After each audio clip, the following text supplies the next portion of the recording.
بسم الله الرحمن الرحیم. یو مزدورکار سړی و او هغه وفات شو. حضرت بیا خوب کې ولیدلو، هغه په ډېر ښکلي حالت کې ولیدلو. په هغه حالت کې ولیدلو چې حضرت ورته په خوب کې حیران شوي چې زما خو په تا ټیک ده ښه سړی وي خو مزدوري به دې کوله، خو دا دومره لوی مقام چې درته حاصل شه ستړی ستومانه به وي نو د شپې به پاڅېدې، ما ته خو پته نشته. وی نه حضرت نور خو هېڅ نه دي،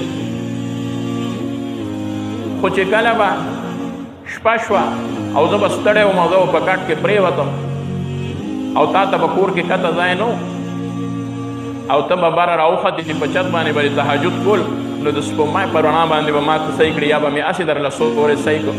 ما به وی خدایه څومره خوش قسمته دی، آرام یې کړی دی د ورځې نو اوس تا ته ولاړ دی او لګیا دی تهجد کوي. یا الله زه ستړی ستومانه یم، خو قسم دی که ستړی ستومانه نه وم زه به هم د دې حضرت په شان تا ته ولاړ وم.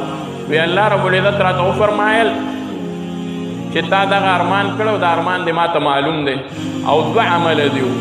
یو دا چې تا به دا ارمان کولو چې خدایه څومره به ښه وه که زه هم د ده په شان د ورځې اوزګار وی ما به اوس تهجد کړی وی خو ستړی ستومانه او چک چوک یم د دې وجې زه اودس او مونځ دا نه شمه کولی.